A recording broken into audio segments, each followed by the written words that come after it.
said that there's more than enough money there to restore all your previous budget cuts. I'm wondering your thoughts on that, and would you use, if their projections turn out to be proven correct, would you use that money to restore the cuts or go to other priorities like the NYPD? And final question, you voted today. Today is a presidential primary in New York. You've been critical about the migrant crisis here in New York City. I'm wondering if you have any concerns that that's playing on the minds of voters come November when it's the general election. Okay, so let's peel back each one of those questions, starting with the voting first. I've been critical of the handling of the migrants crisis in the city, but New Yorkers have been critical of it as well. Let's not lose that. It's not Eric that's singing this song alone. New Yorkers believe this should not be happening to the greatest city on the globe. And we should be reimbursed for the dollars that we are spending, and we should allow people to work. And I'm clear on that. And even in my criticism of the president, I have never made it unclear that I support the president. I support what he has done around public safety. I support how he has turned around the economy. Many people thought we were going to be in a worse off conditions than we are in. I think he has done a great job. And I don't talk about who I normally vote for when I go in to vote, but it felt good checking off the box for Biden. Going into the tweets, I'm not responding to tweets, and I don't think they attacked anyone. They responded. The columnist shared his opinion. They shared their opinion. I think the police department, the criminal justice system, elected officials, I think all of us must be held accountable for our actions, all of us. I'm a big believer in the free press. I don't agree with everything I see in the press, but I believe in the free press. But the free press should be held accountable too. I don't know why we feel the free press should not be held accountable. To write a story that indicates crime has gone up 150%, a certain crime, it was wrong. To put things in a column that were inaccurate was wrong. And kudos to the Daily News for changing some of those inaccuracies in the column. And the reporter you're talking about has been writing columns for years, from the days I was running. You never hear me criticize those columns. He has opinion. Everybody has a right to opinion. If a columnist has a right to an opinion, a police officer shouldn't have a right to his opinion. And here's a real horrific part of it that really impacted me. That column was released 5 p.m., I believe, on the day we buried an officer. The day we buried an officer. But who was killed? That was murdered. That was murdered. 5 p.m. I thought that was distasteful. I thought that we didn't take in consideration of Stephanie. We didn't take in consideration of the men and women who were mourning, who felt the rawness of that death. And I believe that standing by and continuously to allow people to just take open shots at the men and women who place their lives on the line, it's just not acceptable. And so Chief Madry, John Schell, Commissioner Daughtry, who started that unit of those CRTs, and to lose one of the loved ones in that unit, we saw the rawness of that pain. And you know what? The rawness of the pain I felt. You know, Jennifer is in my detail. Yes. Every day I see her when she's working, she's smiling, enthusiastic, always got something pleasant to say. That was her cousin. That was her cousin. So sometimes I think folks forget, these are human beings. These are human beings. What you saw from Schell and Daughtry, you saw a human reaction. Just as you are protecting your reporters, they were protecting their cops. All right, you're just listening in there to New York City Mayor Eric Adams, of course, discuss that column there and his distaste for it, but also about of course, the current President Joe Biden as well. We're expected to hear from the White House momentarily here on LiveNOW from Fox. Let's slide away, though, for a quick 2-minute break. We'll get you back to this press conference that happened just a little bit ago.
Welcome back in here to Live Now from Fox. I'm Andy back now up here on the desk. Thank you so much for joining us as we continue on covering all the top stories of the day.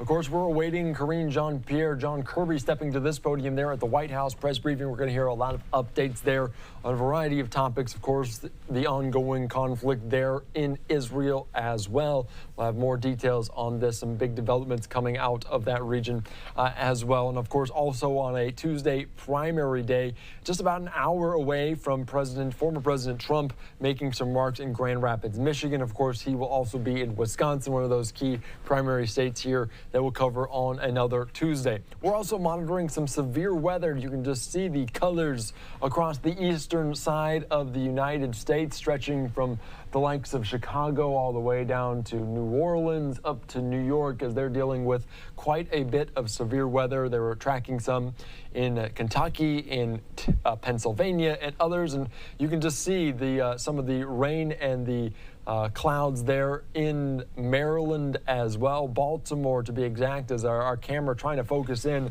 on this Francis Scott Key Bridge. It was exactly a week ago that cargo ship crashed into the support beam and collapsed that ship. They're finally getting some cargo ships through it, albeit not enough to sustain that right now, but hopefully they will continue that. So we'll keep an eye on all of those here on Live Now from Fox throughout this afternoon. It's going to be a busy few hours ahead of these primaries. We'll have you all covered. Until then, let's take you right back out to New York City. Mayor Eric Adams taking some questions from the media here. Very variety of topics there in the Big Apple.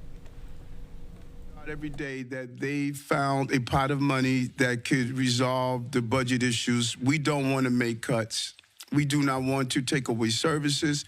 And if they have, when they sit down with Jock, and if they have a way to do this, we're open to hearing that. They're co-partners in government. These agencies are important to them. Our issues are the same. We want public safety, livable city, revitalize our economy. The city council wants the same thing. Adrian wants the same thing that I want. And now Jock is going to sit down with their team and our team here, and we're going to land a plane that we landed 2 times already. We landed the plane 2 times already, and we're going to do it again. We will find a way to resolve these issues that the city is facing. Hi, Mayor Adams. How are you? I wanted to ask you, we published a story last week from the Markup that showed major errors in the city's AI chatbot. Mm-hmm. It provided wrong answers to questions about everything from dealing with tenants to taking tips from employees, encouraging behavior that is illegal. Do you think that the chatbot should be taken down until it stops responding with egregiously wrong answers? And it was up as of 10 minutes ago. Why is it still up if it's so wrong with so many questions? Okay, so wrong is a powerful term. So wrong. I can read some of the answers. Okay, no. When you say so wrong, that means the entire process is messed up. It's wrong in some areas, and we got to fix it. But I want you to be clear on something that many of us must understand. Even with, we announced the other day, Deputy Mayor Maria Torres Springer, we announced the other day of self-driving cars testing. Anytime you use technology, you need to put it into the real environment to iron out the kinks. You can't live in the lab. You can't stay in the lab forever. You must be willing to say, I'm going to put it out among the real universe to iron out the next level of perfection. That is, anyone that knows technology knows this is how it's done. You test it as much as you can until you get into the real environment. When you get in the real environment, you're going to learn something else. Now, what you may learn may be enough to say you got to take it down altogether, or it may be enough for you to say, now we found some problems, let's fix it. But this is the evolution of technology. And only those who are fearful sit down and say, oh, it's not working the way we want. Now we have to run away from it altogether. I don't live that way.